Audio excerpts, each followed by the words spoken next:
கேட்டதும் கொடுப்பவனே கிருஷ்ணா கிருஷ்ணா, கீதையின் நாயகனே கிருஷ்ணா கிருஷ்ணா. சாற்றிய ஒளிதனிலே. இந்த பொண்ணுக்கு கல்யாணத்துக்கு ஜாதகத்தை பற்றி போய் பார்த்தீங்களா? என்ன சொன்னாங்க? ஜாதகத்தில் களத்திர ஸ்தானத்தை சனி பகவான் பார்வையிடுகிறார். அதனால் முதல்ல பிடிச்சிருக்குன்னு சொல்லுவாங்க. வாழ்க்கையை பற்றி ஒரு முடிவு எடுக்கவே மாட்டாங்க. இது குடும்பத்துக்கு செட் ஆகாது, நல்ல கிரகம் இல்லை, தனக்குள்ளே எல்லாத்தையும் அடக்கி வைக்கணும்னு நினைக்கும். அதனால் இதை முடித்தா அந்த குடும்பம் நிம்மதியாக இருக்காதுங்கிற வார்த்தையை சாதாரண சோசியக்காரன் கூட இவ ஜாதகத்தை பார்த்து சொல்லிடுவான். இதுதான் அந்த ஜாதகத்தினோட விஷயம்.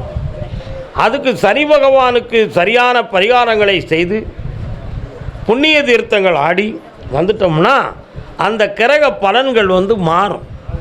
மாறும்னா எப்படி? வானத்தில் இருக்கக்கூடிய கிரகம் பூமியில் இருக்கிற தண்ணியில் குளித்தா எப்படியா மாறும்? அப்படி ஒரு விளக்கம் இருக்குல்ல. அந்த ஜாதகத்தை பார்க்கும் பொழுது அந்த ஜோசியனுடைய மன அதிர்வலைகள் மாறி போயிடும். அப்போ அவன் நல்ல பலனை சொல்லிடுவான், கல்யாணம் ஒழுங்காக நடந்துடும். இதால் உள்ள ரகசியம். அதே மாதிரி முட்டுக்கு கீழ், விரல் பக்கத்தில் உள்ள கால், இவைகள் பக்கத்தில் அடையாளமாக மச்சமும் இருக்கும், அப்பப்போ வலியும் தோன்றும் அந்த ஜாதகம் உடையவர்களுக்கு. இந்த நிலைகளில் மாற்றம் கிடைக்கிறதுக்கு இன்னும் 28 நாட்கள் இருக்குது. நீங்கள் சரியான நேரத்தில் தான் வந்திருக்கீங்க. அதனால் திருநள்ளாருக்கு இவளை கூட்டிகிட்டு போய் தீர்த்தமாடி திருக்கடையூர் அபிராமியை போய் பார்த்துட்டு என்னை பாருங்கள். வந்த உடனேயே 3 ஜாதகம் வரும். 3ல் ஒரு ஜாதகம் நான் செலக்ட் பண்ணித்தாரேன், அந்த கல்யாணம் நடக்கும்.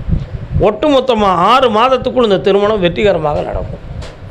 அதுக்கிடையில் மனதை அலைப்பாயாமல் இருக்கிறதுக்கு ஒரு மாபெரும் சக்தியை உங்களுக்கு துணைக்கு தாரேன்.